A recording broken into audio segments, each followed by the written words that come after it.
Thank you sir. మరి ఇట్లాంటి ఎన్నో భావమర్దల పాటలు ఎన్ని విన్నా మనకు బోర్ అనిపించని పాటలే తెలంగాణ జానపదాలు. మరి మరొక హుషారైన పాటతో మా యాదగిరి మరి తెలంగాణ ప్రాంతంలో జాతరలో బాబా మరదల్లే ఏ విధంగా అంటే మా దగ్గర కూడవెల్లి జాతర అని ఉన్నది. ఇక సారపల్లి రమేష్ అన్న రాసినోడు మరదల పిల్లను తోడుకొని ఆ కూడవెల్లి జాతర పోయి ఆ పిల్లను వర్ణిస్తుడు.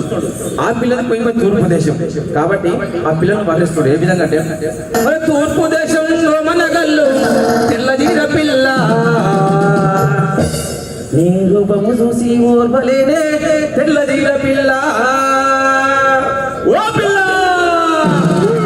అరే తూర్పు దేశం మన కళ్ళు తెల్లజీర పిల్ల నీ రూపము చూసి ఓర్వలేనే తెల్లజీర పిల్ల తూర్పు దేశం మన కళ్ళు తెల్లజీర పిల్ల నీ రూపము చూసి ఓర్వలేనే తెల్లజీర పిల్ల తూర్పు దేశం మన కళ్ళు తెల్లజీర పిల్ల నీ రూపము చూసి ఓర్వలేనే తెల్లజీర పిల్ల తూర్పు దేశం మన కళ్ళు తెల్లజీర పిల్ల నీ రూపము చూసి ఓర్వలేనే తెల్లజీర పిల్ల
ఎంత స్థాయికి వెళ్ళిందంటే ఇలా ఎన్ని కోట్ల బడ్జెట్ పెట్టి సినిమా తీసినా ఆ సినిమాలో ఒక్క తెలంగాణ సింగర్ తోనైనా పాడించాలనుకుంటున్నారు.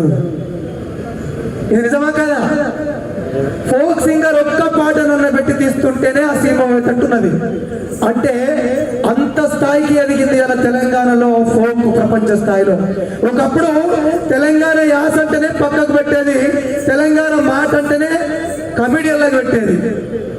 ఇవాళ తెలంగాణ ఫోక్ ఉంటేనే ఎంత పెద్ద సినిమా అయినా థియేటర్లో ఆడాలంటే ఒక్కటైనా ఫోక్ ఉండాలి అనే కాడికి ఎదిగినాం.